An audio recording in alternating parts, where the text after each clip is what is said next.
नमस्कार, मैं हूं मृत्युंजय कुमार झा और आपकी खबर आपका फायदा में आपका स्वागत है। आज का हमारा शो है टीवी ऑन प्राइवेसी गॉन। जी हां, ये शो इसलिए क्योंकि क्या आपके घर में भी कोई चुपचाप जासूसी कर रहा है? ये सवाल इसलिए हम कर रहे हैं क्योंकि आपका स्मार्ट टीवी अब सिर्फ एंटरटेनमेंट तक सीमित नहीं रहा, बल्कि डेटा कलेक्शन का जरिया भी बन रहा है। रिपोर्ट्स के मुताबिक कुछ टेक्नोलॉजी हर कुछ सेकंड में आपकी स्क्रीन एक्टिविटी ट्रैक करती है। सैमसंग, एलजी, सोनी जैसे बड़े ब्रांड्स पर अमेरिका के टेक्सास में प्राइवेसी को लेकर मुकदमा भी चल रहा है। अब सवाल ये है कि अगर टीवी ऐसा कर सकता है तो क्या मोबाइल, सीसीटीवी, लैपटॉप, दूसरे स्मार्ट गैजेट्स ऐसा नहीं कर सकते? और क्या आप खुद इस ट्रैकिंग को रोक सकते हैं? आज हम इसी पर विस्तार से बात करेंगे, लेकिन उससे पहले देखिए ये खास रिपोर्ट।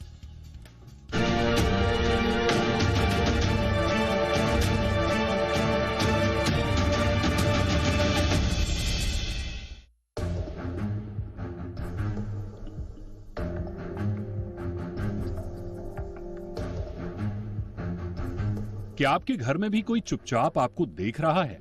आपका स्मार्ट टीवी जो अब सिर्फ इंटरनेट का साधन नहीं रहा, बल्कि आपकी प्राइवेसी पर नजर रखने वाला एक स्मार्ट जासूस बन चुका है। और चौंकाने वाली बात यह है कि यह जासूसी आपके अपने घर के अंदर हो रही है। अमेरिका के टेक्सास में एक बड़ा खुलासा हुआ। सैमसंग, एलजी, सोनी, हाइसेंस और टीसीएल जैसे बड़े ब्रांड्स पर आरोप लगे हैं।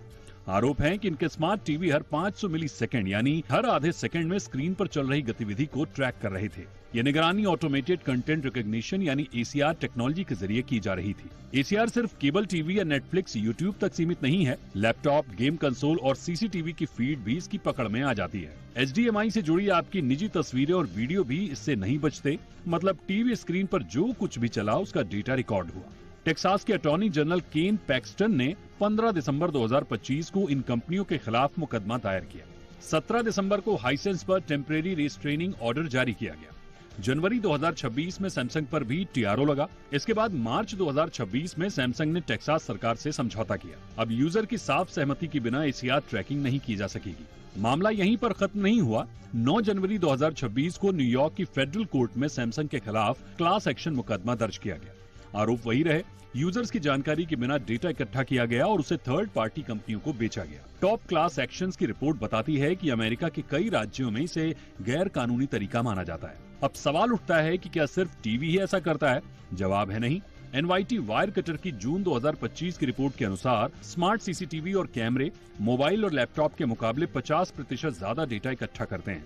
मोबाइल ऐप्स आपकी लोकेशन और ब्राउजिंग पर नजर रखते हैं और अगर लैपटॉप टीवी से जुड़ा हो तो एसीआर उसे भी ट्रैक कर लेता है। लेकिन राहत की बात यह है कि कंट्रोल अभी भी आपके हाथ में है।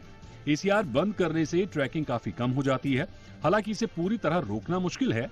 एसीआर को बंद करने के लिए स्मार्ट टीवी की सेटिंग्स में जाकर एसीआर और एड ट्रैकिंग को बंद किया जा सकता है। मोबाइल फोन में एड आईडी रीसेट करें, स्मार्ट कैमरों की परमिशन सीमित रखें और अगर जरूरत ना हो तो डिवाइस को इंटरनेट से डिस्कनेक्ट करके रखें। टेक्नोलॉजी अब सिर्फ स्मार्ट नहीं, हर जगह मौजूद है। टीवी हो, मोबाइल हो, लैपटॉप या स्मार्ट कैमरा, हर गैजेट कुछ न कुछ डेटा इकट्ठा करता है। इसलिए एंटरटेनमेंट और सुविधा के नाम पर अपनी निजता को हल्के में लेना ठीक नहीं है। डिवाइस इस्तेमाल कीजिए, लेकिन सोच समझकर, क्योंकि जरूरी ये नहीं है कि आप क्या देख रहे हैं, ज्यादा जरूरी यह है कि कहीं कोई आपकी जासूसी तो नहीं कर रहा। ब्यूरो रिपोर्ट, जी मीडिया। और चलिए अब इस पर हम चर्चा की शुरुआत करते हैं। और आज की चर्चा में हमारे साथ हैं प्रशांत माली, साइबर लॉ एक्सपर्ट, और साथ ही हैं Sanjay Kaushik, cyber security expert. आप दोनों का बहुत स्वागत है। लेकिन संजय जी, अब जरा आप बताइए सर कि अगर इस तरह से हो रहा है, क्या ये कंप्लीटली इलीगल है? अगर बिना बताए कंज्यूमर को अगर स्क्रीनशॉट लिए जा रहे हैं तो कंप्लीटली इलीगल है, इसको हम लीगली चैलेंज कर सकते हैं? देखिए, अभी तक हमारा प्राइवेसी का जो प्रावधान था हमारे कानून के हिसाब से वो इतना स्ट्रांग नहीं था। पर अब डीपीटीपी जो हमारा डाटा प्राइवेसी और डाटा प्रोटेक्शन का एक्ट आ गया है, उसके बाद सबसे ज्यादा जरूरी हो गया है कि हर एक कंपनी को एक कंसेंट मैनेजर लगाना पड़ेगा। कंसेंट मैनेजर का मतलब आपके जो भी यूजर्स हैं, आप उनसे हर चीज का कंसेंट लेंगे कि आप उसकी इंफॉर्मेशन को कैसे यूज करेंगे, कितने दिन रखेंगे। डाटा सब्जेक्ट यानी अगर मेरा डाटा है तो मैं डाटा सब्जेक्ट हूं, मेरी बगैर अप्रूवल के वो डाटा ना तो यूज कर सकते हैं ना स्टोर कर सकते हैं। अगर मैंने बोला कि मेरा राइट है डाटा फॉरगेट का, और आप ये डाटा इसको फॉरगेट कर दीजिए, अपने यहाँ से डिलीट कर दीजिए, तो वो कंपनी को करना भी पड़ेगा। एक कंसेंट मैनेजर जैसी चीज को बना के अगर कंपनियां उसकी हैश वैल्यू के साथ कि किसने कब किस चीज का कंसेंट दिया, ये एक बहुत बड़ा ऐसा सिस्टम है कि आपका टीवी आपका स्क्रीनशॉट ले रहा है, आपकी जो लिसनिंग डिवाइसेस हैं जैसे कि आपके एलेक्सा है या कोई भी और लिसनिंग डिवाइस है या आपके फोन्स है, वो आपकी हर बात सुन रहे हैं, आपका हर चीज वो कर रहे हैं। अब देखिए, जब आप बोलते हैं हे सीरी या हे एलेक्सा, उस टाइम थोड़ी कि वो उस टाइम वो सुनने के लिए अपने कान खोल रहा है या अपना लिसनिंग डिवाइस खोल रहा है, वो तो सुन ही रहा है, और जैसे ही उसके मतलब का वर्ड आता है तो वो उस पर रिस्पॉन्ड करता है, अदरवाइज वो सुन रहा है आपकी हर बात को। तो ये कहीं ना कहीं हमारी प्राइवेसी का तो बहुत बड़ा इशू है ही है। और पहले भी ये बहुत बार मुद्दा उठ चुका है कि हमारे घर के अंदर जो टीवी है जिसके ऊपर कैमरे लगे हुए हैं, क्या वो कैमरे हमारे बेडरूम की, हमारे लिविंग रूम की इंफॉर्मेशन और हमारे फोटोग्राफ्स वो ले रहे हैं? बिल्कुल ऐसी इंफॉर्मेशन जा रही है। ऐसा जो बेसिकली जो ये इशू हुआ है, ये CIA ने एक बैकडोर बनाया था ताकि वो सर्वेलेंस में उसको यूज कर सके, अपने इंटेलिजेंस के लिए यूज कर सके। पर उसका यूज ऑफ इंटेलिजेंस की जगह बहुत ज्यादा मार्केटिंग पर्पस के लिए, पैसे कमाने के लिए हो रहा है, और बगैर इंफॉर्मेशन, बगैर किसी की एक्सप्लिसिट कंसेंट के वो इंफॉर्मेशन बेची जा रही है और उसका अनऑथराइज्ड यूज हो रहा है सबका। अच्छा, ओके, ये बहुत ही अलार्मिंग है। अगर ऐसा है तो आप समझिए कितना बड़ा अलार्मिंग है। कौशिक जी, तो फिर क्या, जिस तरह से अभी प्रशांत जी बता रहे हैं या अभी अमित जी ने बताया, ये तो बड़ा डेंजरस है कि अगर आप घर में कुछ भी बातचीत कर रहे हैं तो वो प्राइवेट नहीं रहा। अगर आपके घर में गैजेट्स है तो आप ये मान के चलिए कि आपकी बातचीत अब पब्लिक हो रही है। उसको अब फिर ठीक है, वो इस्तेमाल किस तरह से होगा नहीं होगा अलग बात है, लेकिन वो प्राइवेसी का आप दावा नहीं कर सकते। तो फिर क्या जो लोग व्हाट्सएप कॉल करते हैं, फेस टाइम पे कॉल करते हैं, क्या ये सब भी मन का भ्रम है कि फेस टाइम पे कर रहे हैं तो रिकॉर्ड नहीं हो रहा है, कोई सुन नहीं रहा है, या व्हाट्सएप पे कर रहे हैं तो कोई रिकॉर्ड नहीं हो रहा है, सुन नहीं रहा है, ये भ्रम है?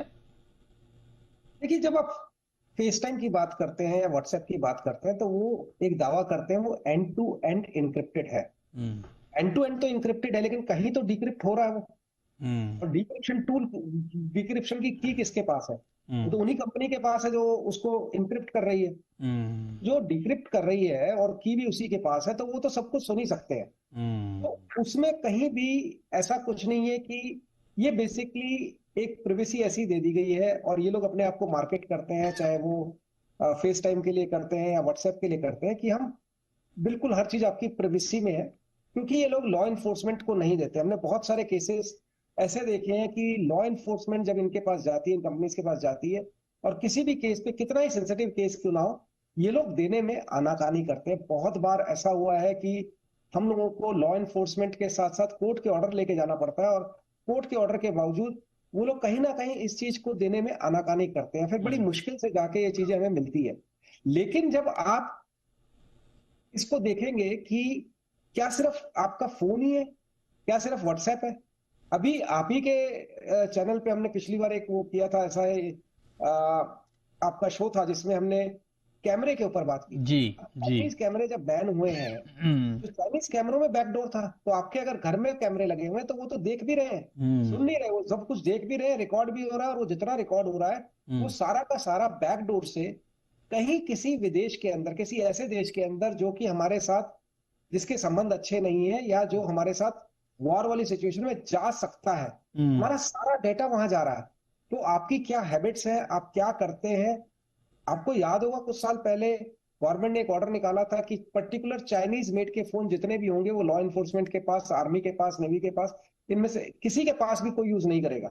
और वो सारे फोन बैन किए गए थे। वो इसीलिए बैन किए गए थे क्योंकि वो फोन्स के अंदर बैकडोर था। और ये जो बैकडोर वाला इशू है, ये बहुत पुराना इशू है। हर कंपनी कोई ना कोई ऐसा बैकडोर लगाती है जिससे कि वो आपकी सारी बातें सुन सके, आपकी आस पड़ोस की चीजें देख सके, और उसको वो एनालाइज करके, ज्यादातर ये चीजें यूज होती है मार्केटिंग पर्पस के लिए, राइट, कि आपके बिहेवियर को चेंज करके इसको मार्केटिंग में कैसे यूज किया जाए। लेकिन जब किसी भी देश के पास, किसी बाहर वाले देश के पास हमारी ऐसी इंफॉर्मेशन है, तो क्या अगर कल को वॉर वाली सिचुएशन आती है तो वो हमारे अगेंस्ट यूज नहीं करेगा? बिल्कुल ठीक बात है। 100% हमारे अगेंस्ट जाएंगी, हमारे देश के अगेंस्ट जाएंगी। ये चीजें बड़ी ठीक बात है। ये बहुत इंपॉर्टेंट बात आपने कही, लेकिन अब ये तो बात हो गई कि क्या क्या होता है। अब होता है ये तो हम सबके सामने है। एक बड़ा सवाल संजय कौशिक जी ये है कि फिर एक कंज्यूमर के पास साइबर सिक्योरिटी के क्या राइट्स हैं? मतलब अगर ऐसा है तो फिर हम एक कंज्यूमर के तौर पे हम क्या कर सकते हैं, या कैसे बच सकते हैं, या क्या अधिकार है हमारे पास? बोला था कि अभी तक हमारे पास ऐसा कोई स्ट्रिक्ट लॉ या कानून नहीं था, लेकिन हमारा डाटा प्रोटेक्शन एक्ट आने से बहुत सारी चीजें चेंज होने वाली है। और ऐसा नहीं कि आज लॉ आ गया है और कल सब कुछ चेंज हो जाएगा, इसमें टाइम लगेगा। और जब कुछ कंपनीज के ऊपर फाइन होगा, और इसमें आपको मालूम है कि फाइन बहुत ही बड़ा फाइन है। हम 50 करोड़ से लेके 250 करोड़ रुपए तक का पर इंसिडेंट पे फाइन की बात करते हैं हम अपने डीपीडीपी एक्ट में। तो अगर जब ये फाइन होने शुरू हो जाएंगे कंपनीज के ऊपर, तो सबके अंदर एक डर का माहौल आ जाएगा, और डर के बाद हर कंपनी अपने पास डाटा कैसे रखना है, कैसे उसको यूज करना है, उसको रखना है कि डाटा को पर्च करना है तो कितनी रेगुलरली करना है, वो सारी चीजें करने लगेंगी। तो मेरा जहां तक मानना है, ये जो एक्ट आया है इसके बाद बहुत सारी चीजें बदलने वाली है। और जैसा मैंने पहले भी बोला, कंसेंट मैनेजर का बहुत बड़ी भूमिका होने वाली है। हम कंसेंट मैनेजर को कितना यूज कर पाएंगे, हमारे पास कितनी डिटेल होगी, हम कितने लोगों का हैश वैल्यू से ये रख पाएंगे कि उसने कंसेंट दिया था हमारे डाटा को यूज करने का, नहीं करने का। आज देखिए, आप जब जितनी भी बड़ी बड़ी साइट्स को यूज करते हैं तो उसमें लिखा हुआ आता है, आप उसको टिक करते हैं। अगर टिक नहीं करते हैं तो भी आप आगे जा सकते हैं कि मेरे को आप न्यूज़लेटर्स भेज सकते हैं, मेरे डाटा को आप यूज कर सकते हैं मार्केटिंग के लिए। लेकिन जैसे ही ये चेंज हो जाएगा, और अगर आपने नहीं किया और आपके पास डाटा आ रहा है, आपके पास मार्केटिंग के फोन आ रहे हैं, मार्केटिंग के आपके पास ईमेलर्स आ रहे हैं, और आपने उस पर अगर कंप्लेंट कर दी तो बहुत बड़े फाइन की गुंजाइश है। और वो अगर फाइन 2, 4, 5, 10 कंपनियों पे हो गए तो सारा तरीका यूज करने का डाटा बदल जाएगा। Okay, perfect. ये बहुत महत्वपूर्ण सुझाव है। खैर देखिए, ये बातें अभी हुई हैं बहुत डिटेल में कि क्या क्या खतरे हैं, इस को लेकर के क्या कायदे कानून बनने चाहिए, इस पर खुल के बात हुई है। लेकिन चूंकि हम एक ऐसे इंटरनेट के दौर में हैं कि इससे पूरी तरह से बचना, या आप चाहेंगे कि नहीं मैं पूरी तरह से कट जाऊं इंटरनेट की दुनिया से, तो ये मुमकिन नहीं है। लेकिन जो बात अभी हमारे एक्सपर्ट्स ने कही, प्रशांत जी ने, अमित जी ने, कि आप अवेयर अगर हैं तो आपको खतरा कम है, आपको मालूम होना चाहिए। आप चौंकिए मत। अगर कोई आपको आके बोल दे भाई आप जो घर में बात कर रहे हैं, या फिर जब आप फोन पे बात करते हैं वही ऐड आ जाए आपके मोबाइल में, तो आप चौंक जाएंगे।